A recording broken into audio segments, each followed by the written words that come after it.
મુજબ આ ભોયરાની અંદર તો આવી ગયા છે. દેવદેવ તમે ડરશો નહીં દેવદેવ, આ તો નાગદેવ છે, એનાથી ડરવાનું ન હોય દેવદેવ. આ સામે દેખાવ એ જ નાગરાજ લાગે છે, મને તો બહુ ડર લાગે છે. ના દેવદેવ એમનાથી ડરવાનું થોડી હોય. ચાલો જઈ એમના પગ પકડી લઈએ. ચાલો જઈ તેમના પગ પકડી લઈએ.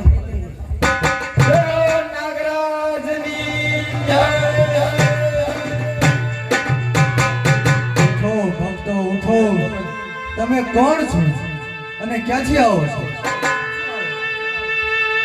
નાગરાજ અમે મૃત્યુ લોકના માનવી છીએ. દેવલથી ચારણિયાણી અને મામડીઓ ચારણ.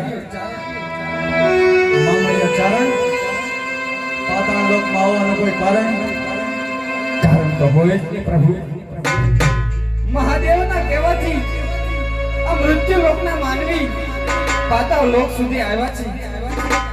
પુત્ર પ્રાપ્તિની ઈચ્છા લઈ અને તમારી પાસે આવ્યા છે.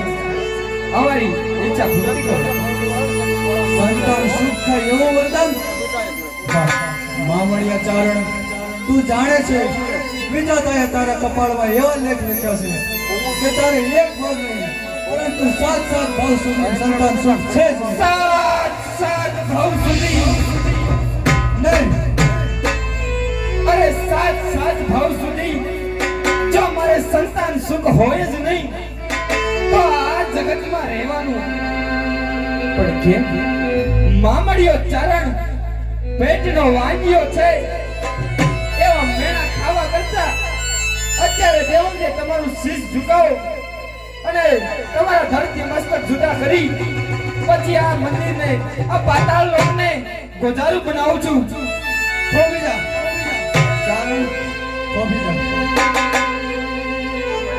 ખમૈયા કરો. દેવી શું કહેવા માંગો છો તમે? અરે પ્રભુ આ દીકરી જો હો મામણિયા ચારણ જો કેટલી કલ્પના કરે છે. હૃદય પથ્થરનું કરી નાખ્યું. જાણું છું દેવી, જાણું છું, પણ એના ભાગ્યની અંદર સંતાન સુખ છે જ નહીં તો મારે શું કરવું? શું તમે અમને વરદાન નહીં આપો? નહીં. અરે જો તમે મને વરદાન ન આપી શકતા હોય તો તને ભગવાન બનાવ્યો કોને? નહીં મામડિયા ચારણ નહીં. કોને બનાયો ભગવાન તને? કોને બનાયો ભગવાન?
મામડિયા ચારણ આટલી બધી ભક્તિ જોઈ તમે આજ આ નાગરાજને ખુશ કર્યો છે.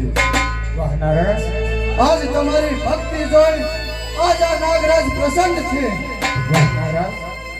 તો જાઓ હમણાં જ મારી એક પુત્રી નાગ કન્યાને બોલાવું છું. વાહ નાગરાજ. ત્યાર પછી તમને કાંઈક રસ્તો આપું છું. હા નાગરાજ. દેવી નાગ કન્યાને બોલાવો. હા નાગરાજ. અરે દીકરી નાગ કન્યા, અરે દીકરી નાગ કન્યા ક્યાં છે?